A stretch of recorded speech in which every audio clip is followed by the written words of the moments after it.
Every night before bed, B checked every lock in her apartment. Front door.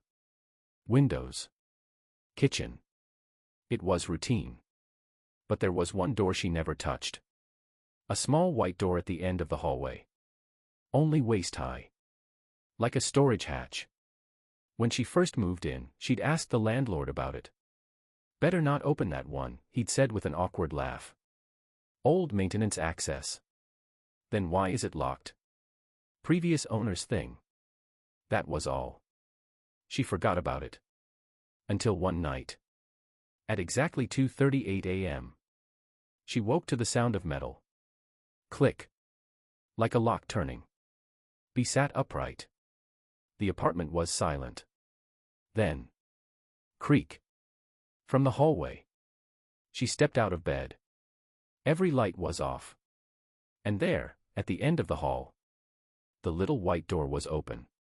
Just barely. A thin strip of darkness inside. She couldn't remember touching it. B grabbed her phone and switched on the flashlight. Slowly she walked closer. The beam hit dust. Pipes. Wiring. A narrow crawlspace behind the wall. And at the far end, someone was standing there. Still. Too thin. Head lowered. Long black hair hanging over her face. B stumbled backward. Then she heard a whisper. Very soft. From inside. Close it. B froze. Please. A woman's voice. Close it. Why? The answer came immediately. Before he hears. BEA's stomach dropped. Who? The woman suddenly lifted her head. No eyes. Just dark empty sockets. And she screamed. Close it. At the same second. Something slammed against the inside of the wall. Hard. Then came the sound. Running. Inside the narrow crawlspace. Fast. Far too fast. Like something on all fours tearing through the walls toward her. B kicked the little door shut. Bang. Locked it. And immediately. Something hit the other side. Violent. Again. Again. The whole hallway shook. She spent the rest of the night sitting against the front door with every light on. She didn't sleep. At sunrise she called the landlord. Panicking. What is in there? Silence.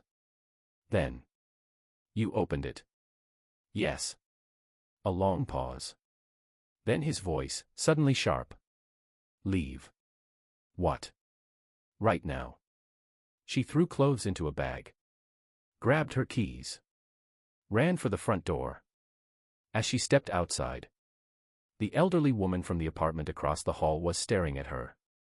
You opened it. B couldn't answer. The woman slowly pointed behind her. You were too late. B turned. The small white door was shut. Still locked.